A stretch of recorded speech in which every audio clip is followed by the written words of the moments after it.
Welcome to LiveDaf, your online Daf Yomi Shiur. Shalom Aleichem, welcome back to today's Daf Yomi, which is Shabbos Daf Kuf Yud Beis. We have 4 lines from the top. We're discussing the halachas of kshira, the malacha of tying, of untying on Shabbos.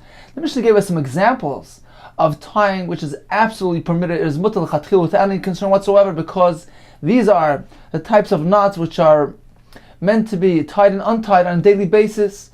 So they don't even remotely resemble the concept of a kesher shel kayama. Now, one of those examples are the case of the isha who ties the mafteach chalukah, the flaps of her garment. So she ties them shut, as Rashi says, no concern, because it's meant to be untied on a daily basis. Says the Gemara, 4 lines from the top, mafteach chalukah. So she ties the opening of her garment. So there's a flap on one side and a flap on the other, and she ties them together. Says the Gemara, what's the chiddush here? Pshita, isn't this self-evident? If it's something which is meant to be untied on a daily basis, why would I think there's a problem? Lo yitzricha, says the Gemara, apparently we're speaking about lo yitzricha the isle trei dashi. This garment has a double set. Dashi means an opening, a doorway. So it has a double entrance, a double axis, a double set of these flaps. One on top, one on bottom, where she can merely leave one in its place and untie one, leave the other in its place. So perhaps, I would think, perhaps I can go ahead and say, Chadu minayu, bitule miftal, one of these sets are just left alone, are meant to be, to remain there permanently. Now we don't know which one she's going to open, which one she's going to leave in place. So Rashi says, if so, then both of them perhaps should have a din of a permanent knot, because one of them can be left in place. So that's the Havamina, that's what I would think. Komash Malan, the Mishnah informs us, no, they both do not constitute a kesher shel kayama. They're considered to be non-resembling a kesher shel kayama whatsoever. Why? Explain the Rishonim. Because since she has an option to open either one, to untie either one, so potentially each one of these flaps stands to be open. We just don't know which one. So since each one of them stands to be open potentially, therefore, they are not regarded as a problem. They're not considered to be a kesher shel kayama. Continues the Gemara. V'chutei svacha. So these are the straps for her head covering. So here as well says, pshita, of course. She's going to open it on a daily basis. What is the chiddush here? Isn't this self-evident? Lo yitzricha, says the Gemara. Apparently we're speaking about the revicha law, that the head covering here is loose on her head, so she can simply slip it off without untying those straps.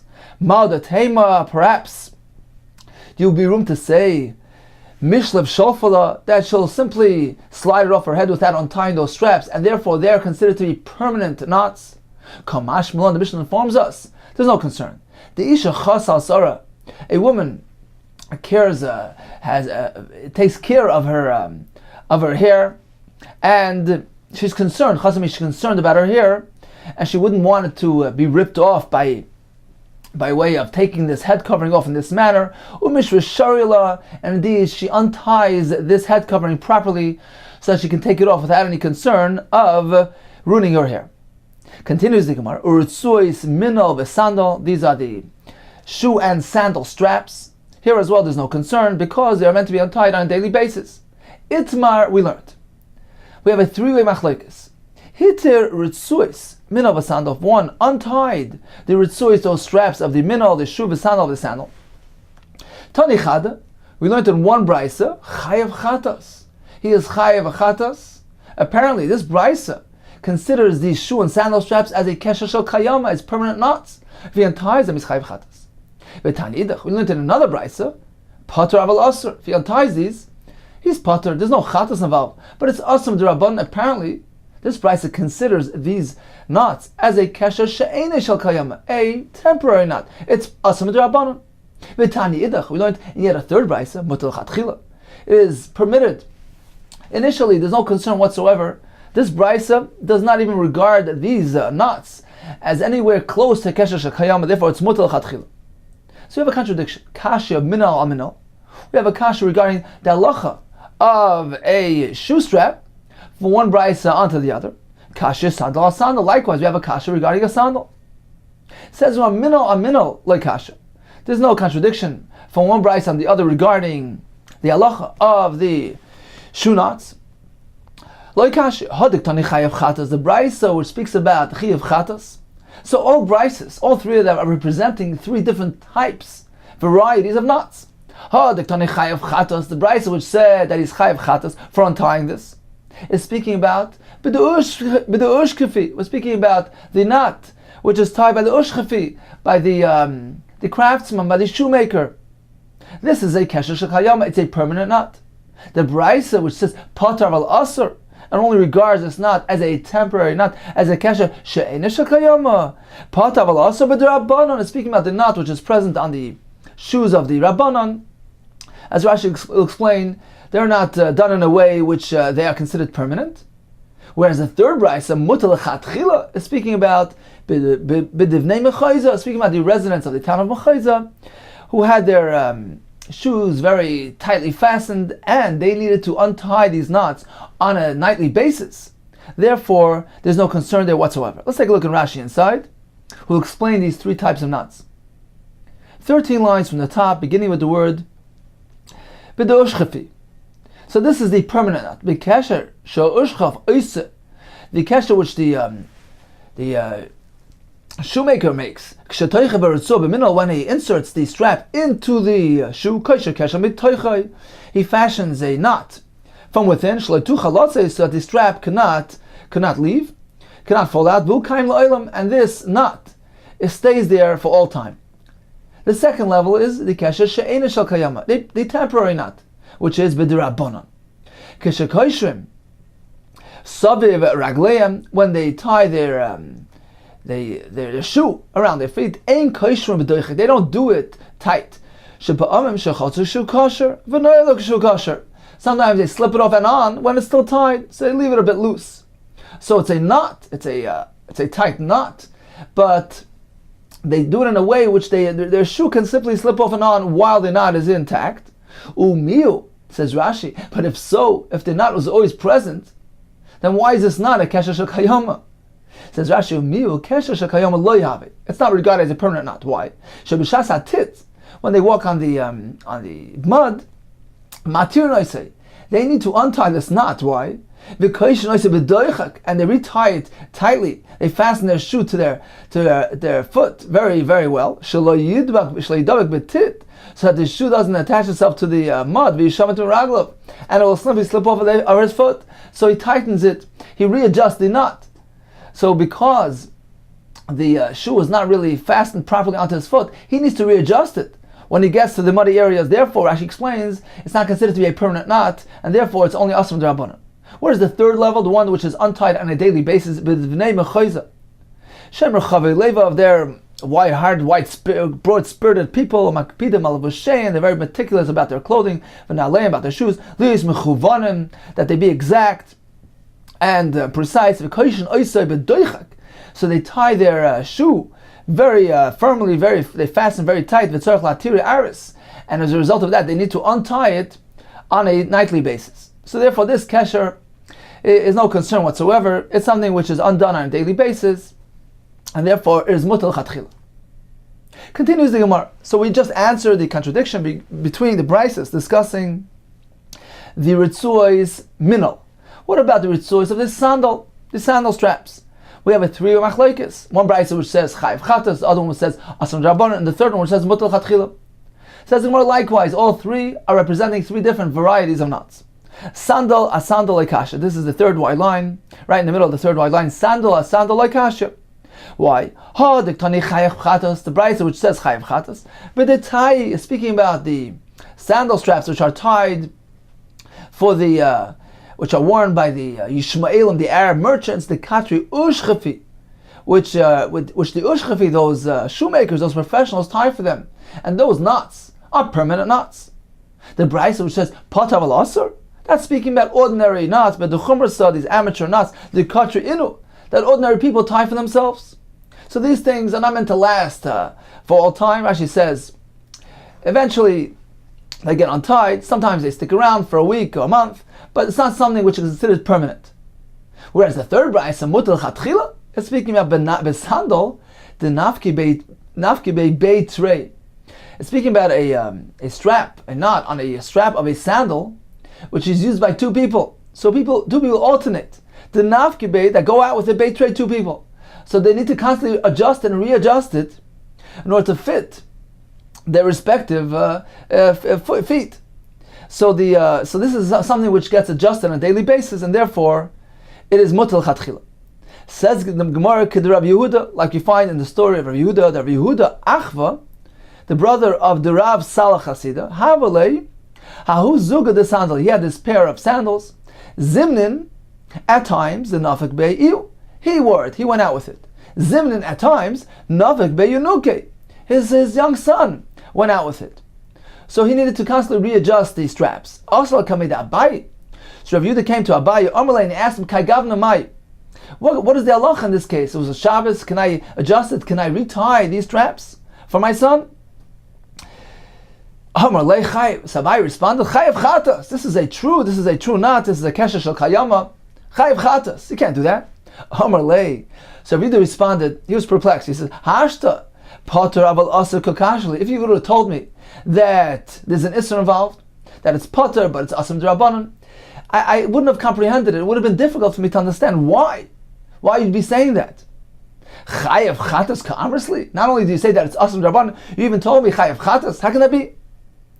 Now it was Abayi's turn to be perplexed. He says, "My time."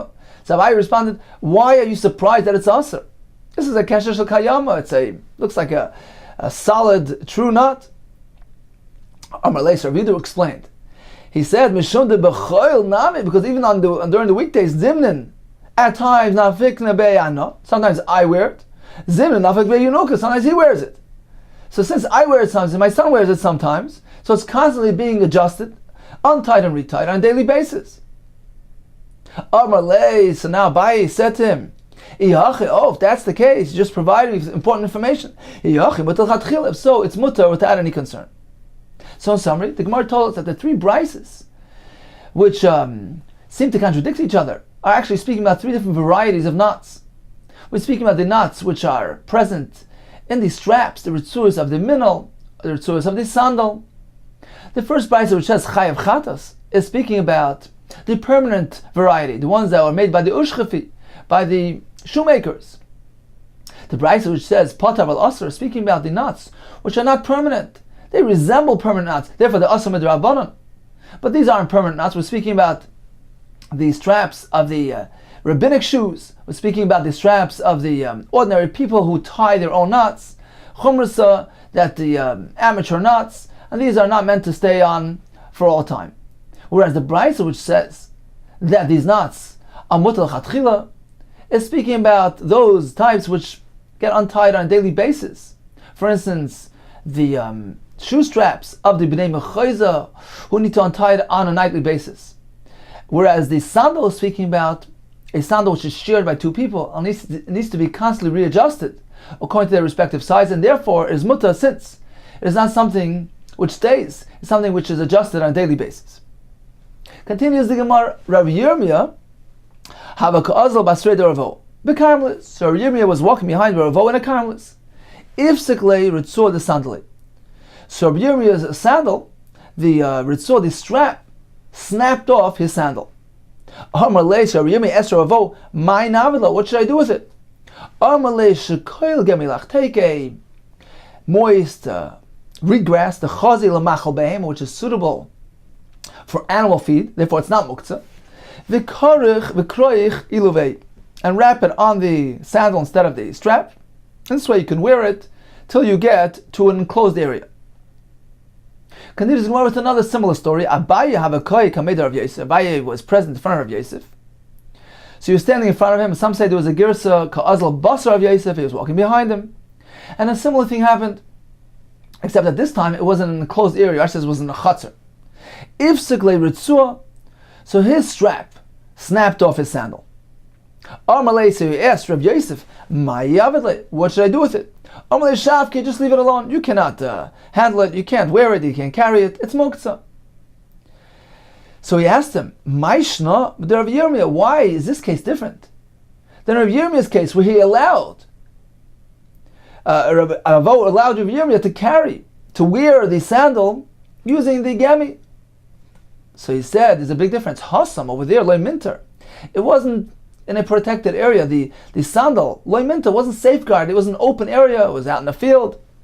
Therefore, the Chacham allowed to do this solution so that he doesn't come perhaps to actually carry it. So there's a special allowance in a place which is not safeguarded. However, in our case, minter, we're speaking about an enclosed area, and the sandal is perfectly safeguarded, it's secure, it's safe. Therefore, there's no allowance. So Abaye asked Rabbi Yosef, but I don't understand, why should it be muktzah to begin with? V'hamanu. Well, it's a kli, it's considered to be a utensil. Why? Because if I would like, I can simply swap the sandal, I could switch it from my right foot to my left foot.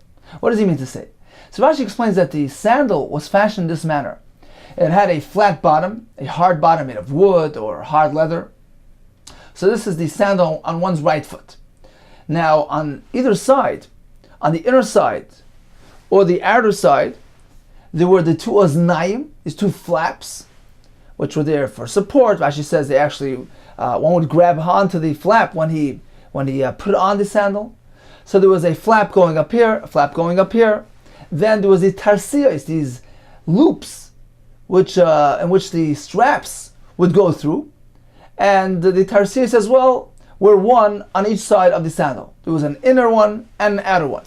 Now Rashi explains that when the inner flap or loop breaks off, rips, one would go ahead and repair the sandal because it's not so visible, because it's an inner one, it's facing the other foot, as opposed to the outer loop or the outer flap which breaks. One doesn't bother repairing the sandal because it's visible, it would look clumsy, it's something which is seen by all.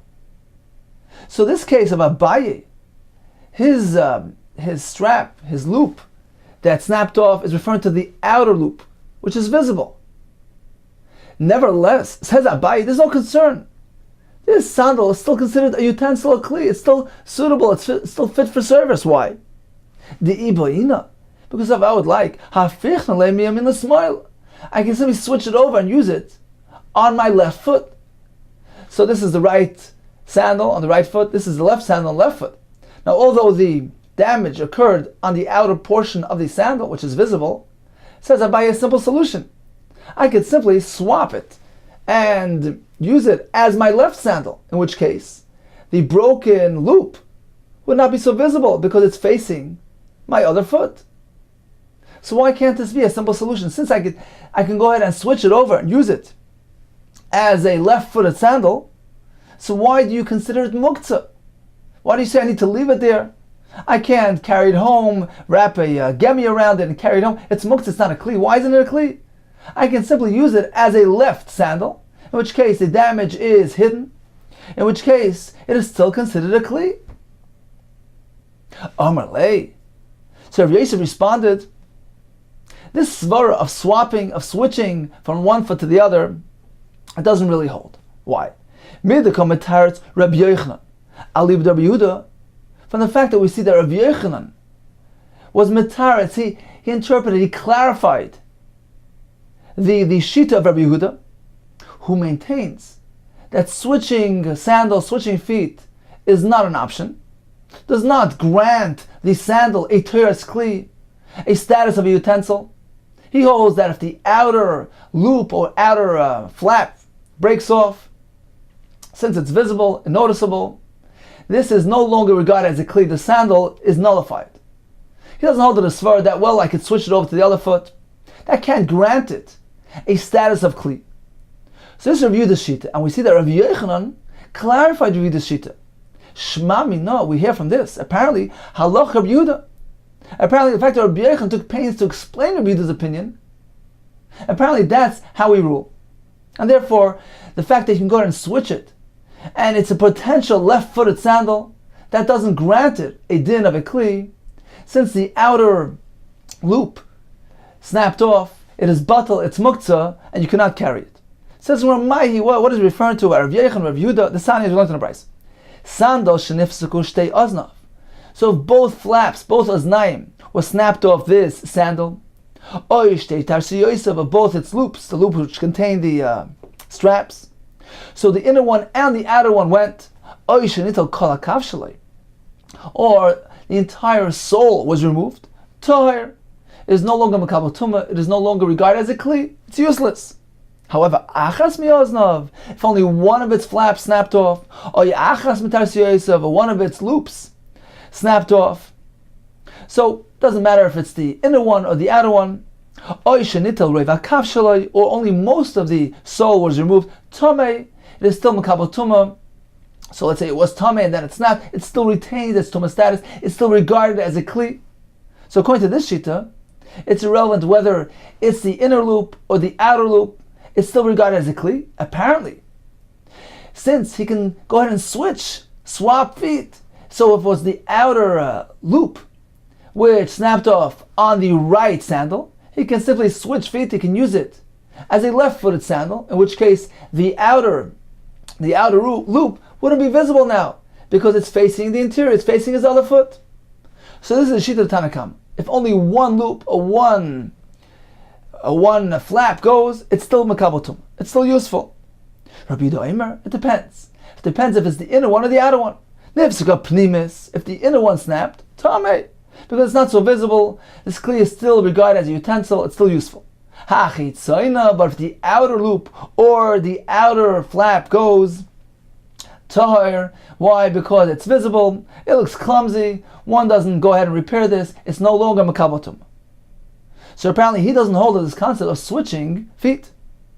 V'amarula, v'itema, some say it was Rabbi Rachana Omar v'Yechanan. So what does Rabbi Yechanan say? K'machlekes linyan tumah. Just as we find this machlekes regarding hilchos tumah, whether or not it's regarded as a kli, when the outer loop snaps off. So according to Tanakama, it's still a kli for tumah. According to Rabbi, it's not. The same machlekes we have regarding tumah, kach machlekes linyan Shabbos. Likewise, there will be a machlekes regarding Shabbos. According to Tanakama, it's not muktzah. According to Rabbi, it's muktzah. Aval loy linyan chalitza, but not with regard to the law of chalitza, which is where the wife of the man who passed away without children, she removes the sandal from the dead man's brother who doesn't want to marry her. So for that, you need an actual sandal, a kosher sandal. Says Rabbi Yechanan, this machlekes will not apply to chalitza. Now we're not sure what he means. But we asked for an explanation. Rabbi Yechanan, aliba deman. Who's Rabbi Yechanan coming to explain? Aliba the Rabbanan? Is he coming to explain the Rabbanan? And he's saying as follows: Midil inyan tumah manahavi. Just as the Rabbanan regard this sandal, whose outer loop snapped off, and they regard it as a kli with regard to tumah. Midil inyan tumah manahavi. It's still a kli. It's still a utensil. It's still considered to be a functioning sandal. Linyan Shabbos nami manahavi. Likewise, regarding Shabbos, it's still regarded as a kli, and it's not muktzah. So that's only for tumah and Shabbos. Hava loy chalitza, but not regarding chalitza. The lav manu, when it comes to chalitza, this is no longer regarded as a proper sandal. It's unsuitable for chalitza. Why? Because the outer loop snapped off. It's no longer useful. Says the Gemara, is that the case? Can you draw that distinction between chalitza and the other halachas? Why isn't kosher? Why isn't it suitable for chalitza? Vatnan, haven't we learned in the Mishnah? If the Isha removes the left sandal from the man's right foot, so he switched feet, he placed the left sandal on his right foot, and she removed it from his right foot, the chalitza is a perfect chalitza. So apparently, switching feet is legal when it comes to chalitza. So what's wrong with this sandal whose outer loop snapped off? You can simply go ahead and potentially switch it over to the other foot, as we find that if one actually switched feet, it's kosher. See here as well, why don't we regard the sandal as a proper sandal for chalitza, since potentially you can go ahead and switch it and it'll be fine?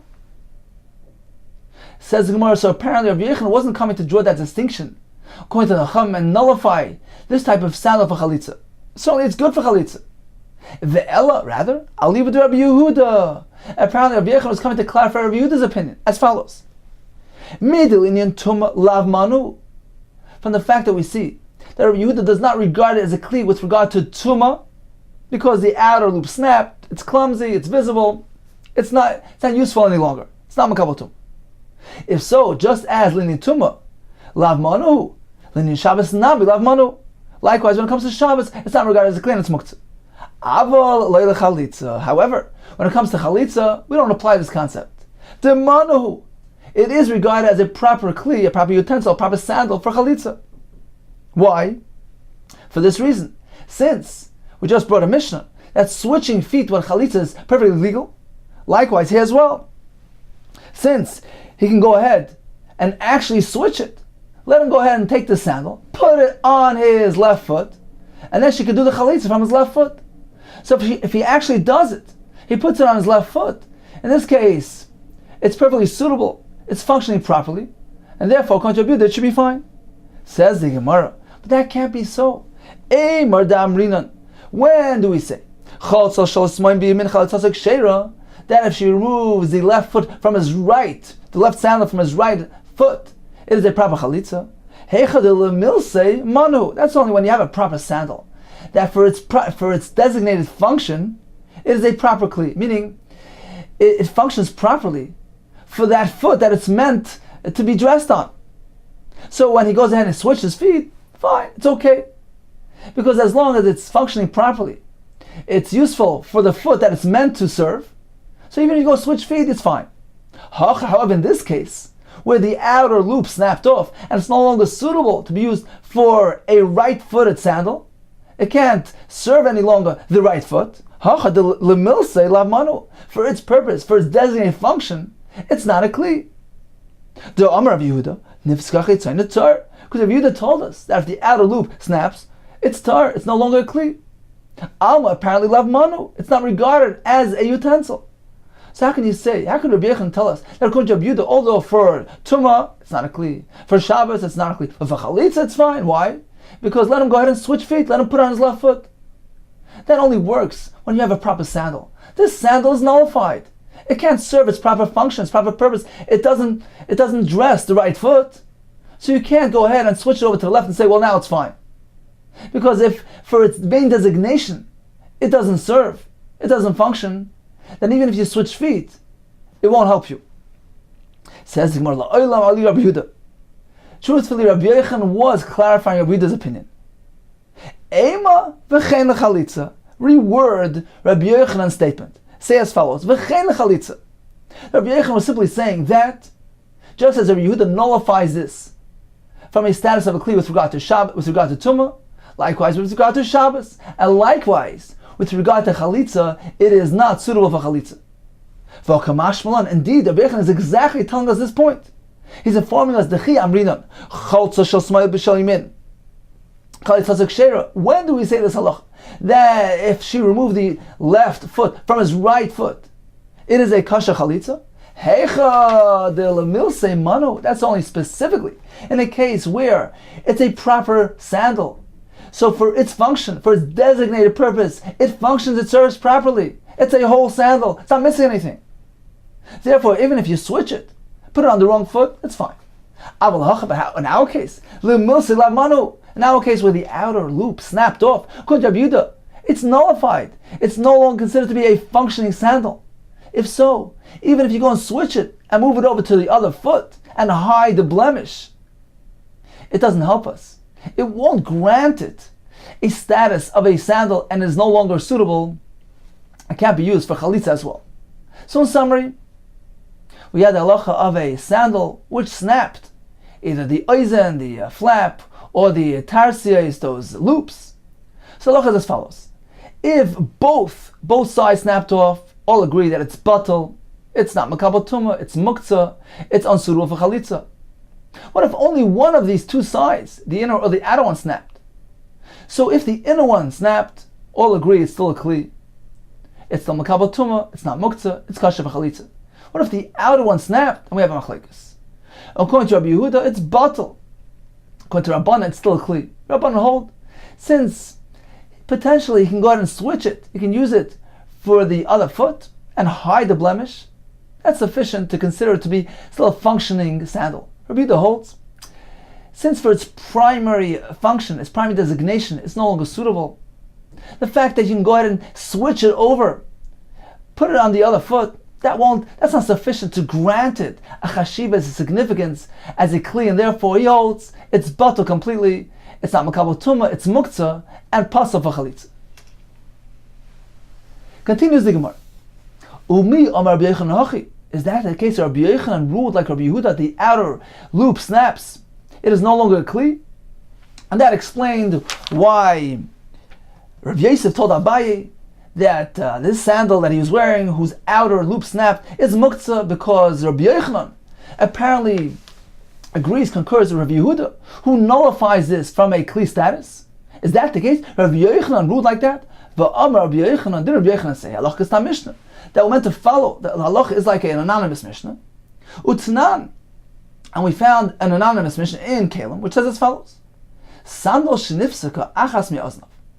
So one of the oznaim, one of the flaps of the sandal snapped off. Now this sandal was tamei midras. So a zav walked on it, and he was metamed, became a very stringent form of tumah, avatumah. Now what if one of the oznaim, one of the flaps, snapped off? V'tikna, and he repaired it. Tamei midras. It is still tamei midras because, as we said earlier, when one flap comes off, it's still considered suitable. It's still a kli, so it still retains its midra status and still an avatum. Continues the Mishnah. Nifsika shnia. Now what happens if the second one snapped off? V'tikna, and he repaired it as well. Now we have a complete changeover. We have a new face here. We have a new item.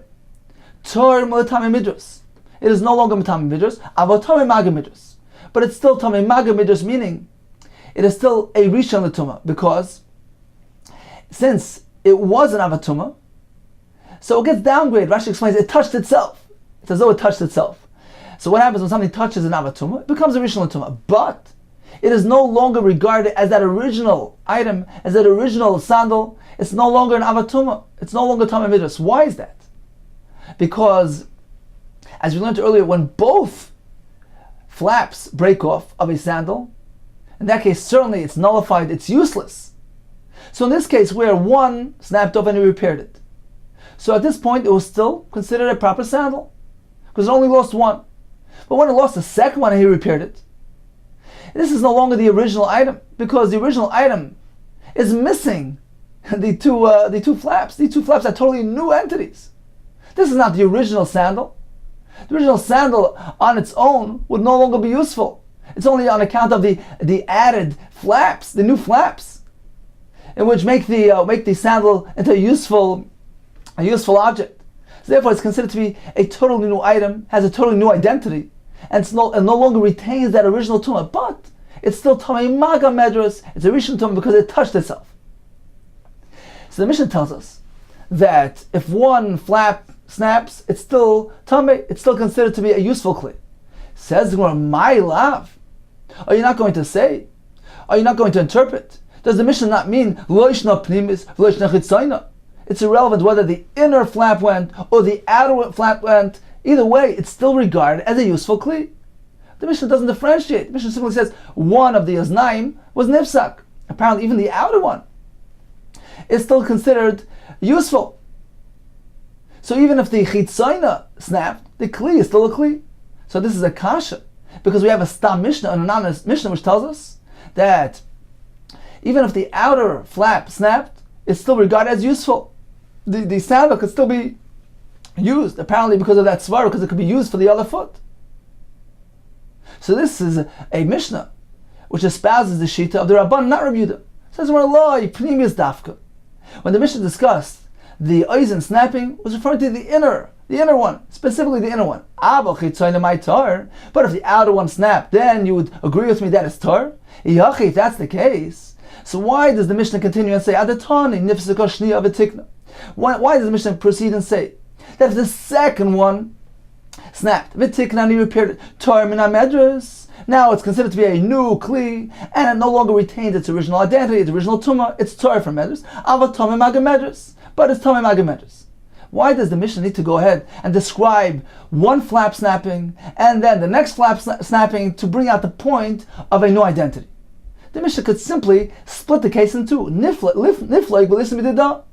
Right in the beginning of the Mishnah, speaking about one flap, the Mishnah could have said a difference right here, make a distinction. Niflik, split, v'nisni b'dida, and state within this case of the first flap. B'amed v'mamur, when is this halacha stated that it retains its original status? And it's telling Midrash, shenifsika pnimis, when the inner one snapped, when it's still useful for its for being worn, and therefore it's still considered to be the original kli.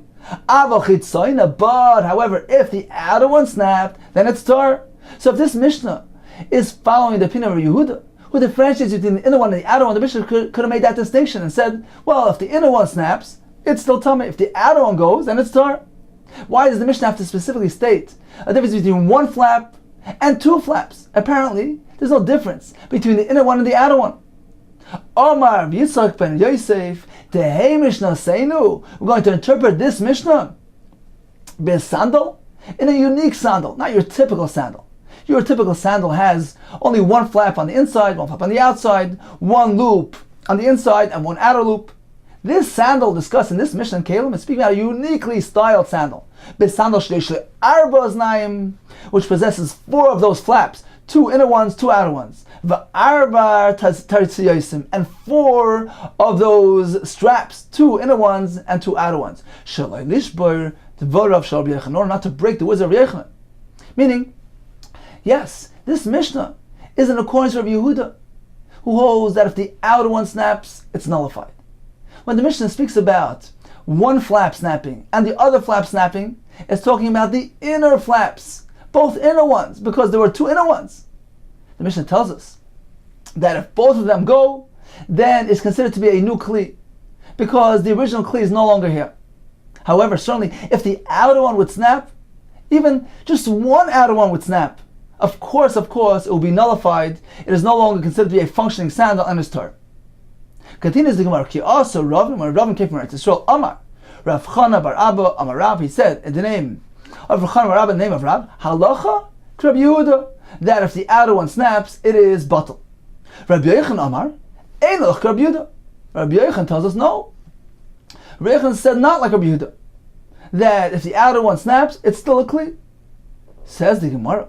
Umi Amar Rabbi Yochanan Hachi. Did Rabbi Yochanan say this? That the halacha does not follow Rabbi Yehuda's opinion? V'ha midemataris Rabbi Yochanan. Ali Rabbi Yehuda. From the fact that we see Rabbi Yochanan clarifies Rabbi Yehuda's opinion back on Amar Aleph, apparently he holds Rabbi Yehuda. Shema minak Rabbi Yehuda Sfili. Apparently he holds like Rabbi Yehuda. How can we say Rabbi Yochanan rules not like Rabbi Yehuda?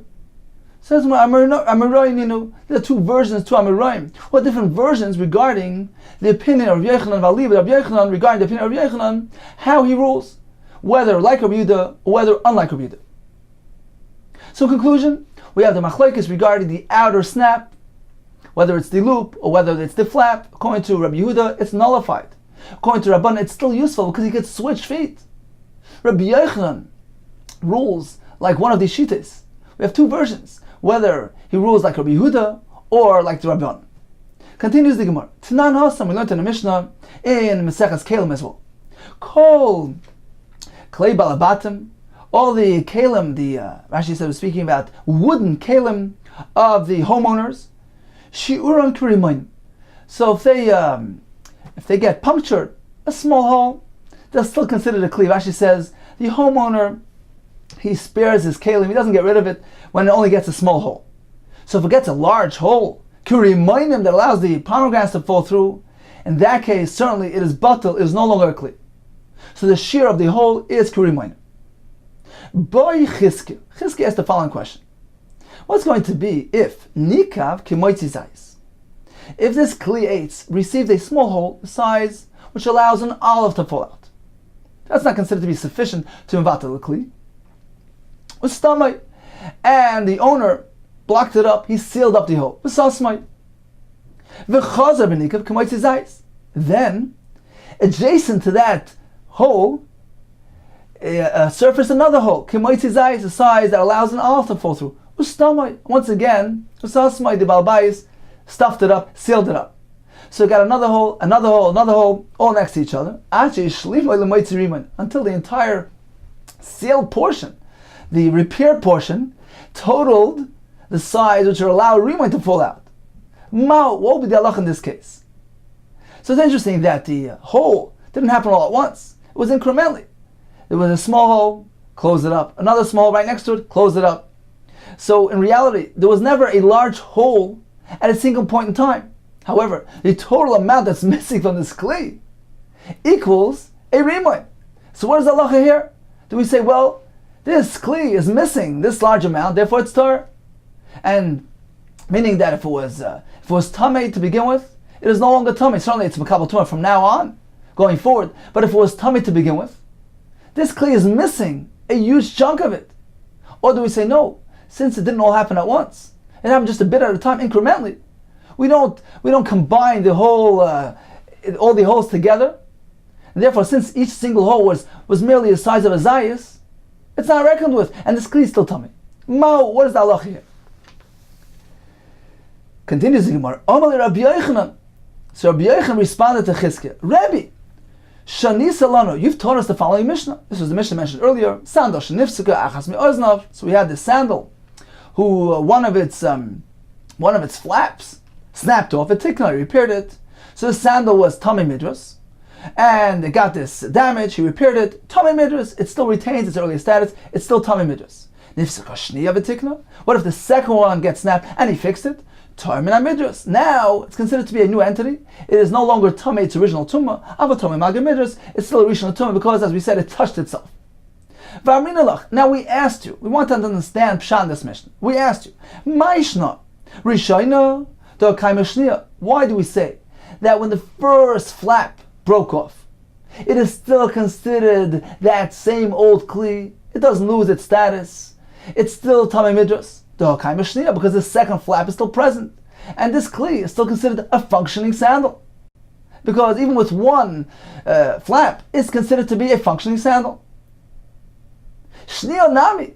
Likewise, when the second one goes, when the second one snaps off, why do we say that it loses its tumah?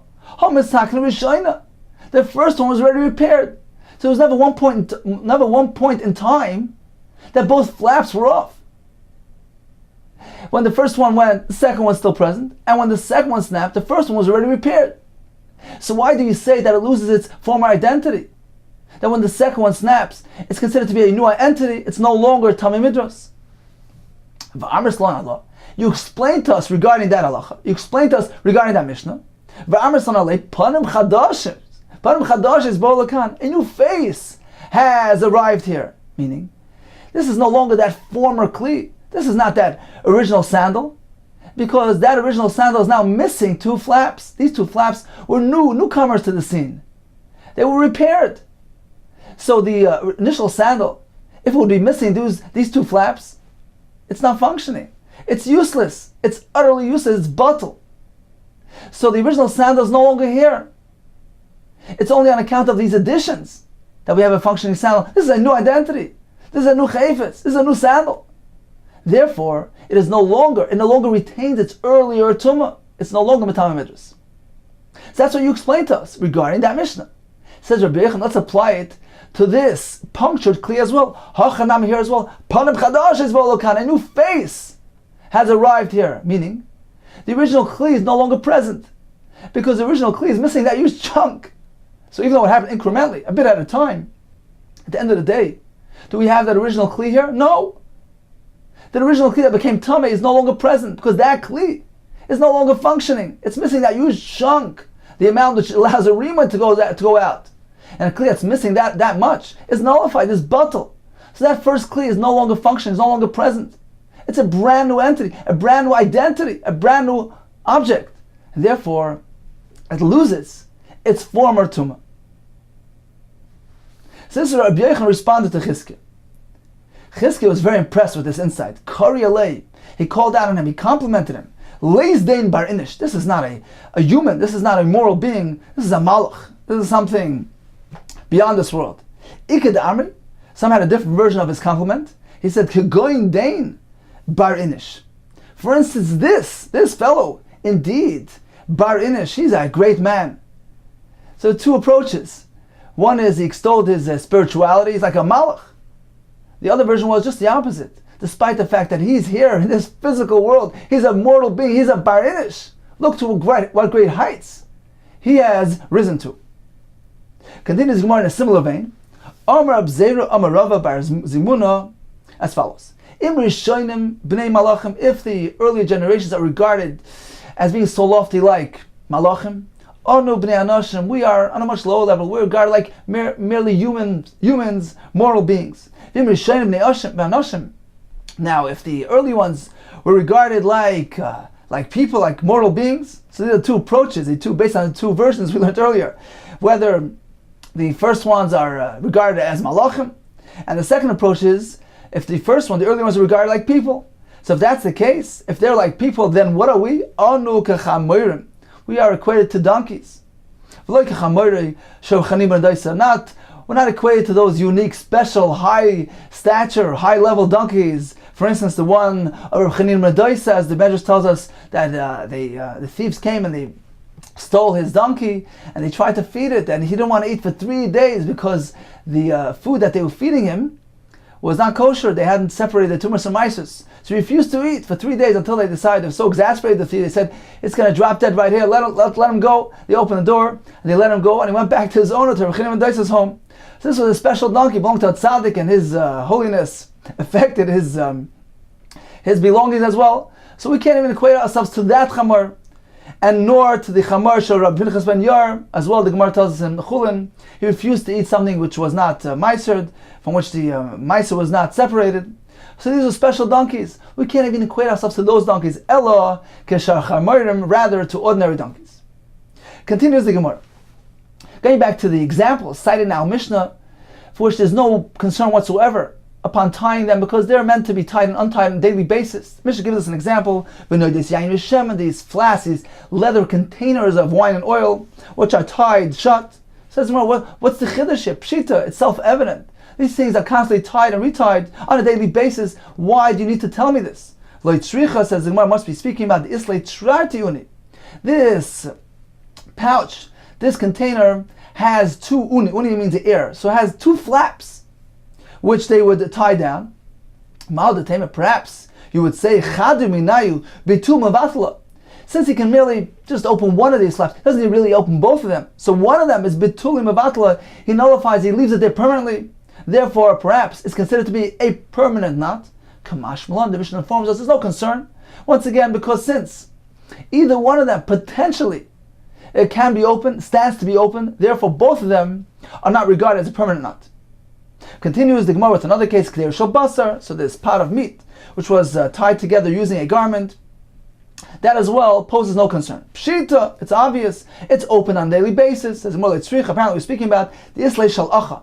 This pot has a spout through which they could actually empty out the content. There's really no need to untie this garment.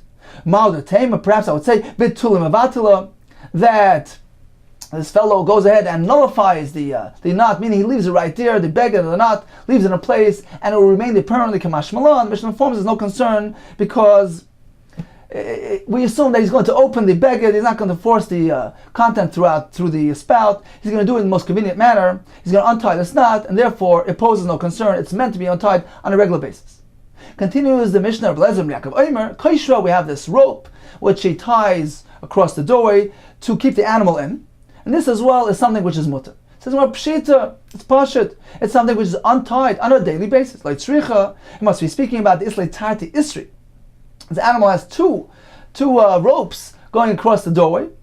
Ma'od Tema, perhaps I would say, chadu minayu, bitul mavatil. He can simply untie one and force the animal out, even though it's not really so convenient. Perhaps we have to be concerned that he'll do that, and he'll leave one in place. So one of them is a kesher shel kayama kamash malan. The Mishnah informs us there's no concern. He's going to do it in the most convenient manner. He's going to untie both of those ropes, and therefore they stand to be untied, and there's no concern of a kesher. Rav Yosef, Rav Yehuda Mashmol. Halacha, Rav Lezer ben Yaakov. Indeed, the halacha follows Rav Lezer ben Yaakov's din, that regarding the rope, there's no concern. Le Abaye, so Abaye responds to Rav Yosef. When you say halacha, apparently you infer that there's a disputing opinion, there's somebody that disagrees with Rav Lezer ben Yaakov. Is there a dispute? Is there a machlokes between two shitas? Why would you say that? This case of the rope is exactly a carbon copy of the previous cases in the Mishnah. Why would anybody disagree with this? Amar Leisa, Abai responded, "My nafka lachmina. What difference does it make whether I use this term or that term, meaning whether you infer that there is a machlekes or not? Bottom line is that halacha follows this opinion. So halacha l'maisa is true. We're meant to follow Reb Eliezer Yaakov Shita that the rope is no problem. What difference does it make whether you infer from my word that there's a machlekes or not?"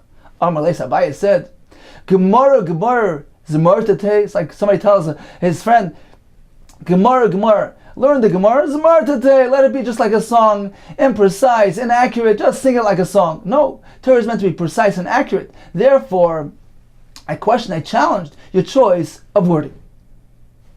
Let's make a quick chazara, a quick review of today's daf. We began with the 3 different types of shoe and sandal straps. We have 3 brises.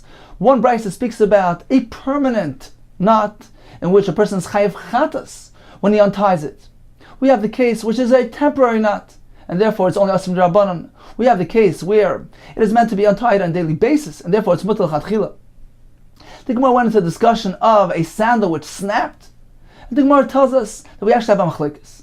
So if a sandal snapped, whether it was the oizen, the flap, or whether those loops in which the straps go into, so it depends.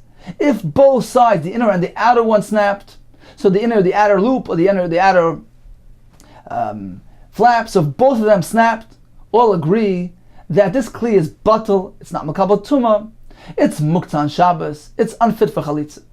If the inner one snaps, all agree it's still a kli because it's not so visible. One would still wear it, it still retains its functionality, it's still tameh, it's not muktzah, it can be used for chalitza. What if the outer one snaps, it's visible, it's clear to all, it looks clumsy, one would hesitate to go ahead and fix this thing. So the question is, the fact that he can go ahead and potentially switch it to his other foot, in which it would somewhat hide the blemish, does that give it a din of a kliva machlekes? Rabbanan say yeah. According to Rabbi Yehuda, no, it's still batal, it's not makabel tumah, it's muktzah, and can't be used for chalitza. Regarding the opinion of Rabbi Yochanan, we have 2 versions. According to one version, he ruled like Rabbi Yehuda. According to the other version, he rules like the Rabbanan. The Gemara concluded and actually began the blot as well with different type of cases, in which there's no concern whatsoever, since these are knots which are meant to be tied and untied on a daily basis, and therefore they're mutar lechatchila.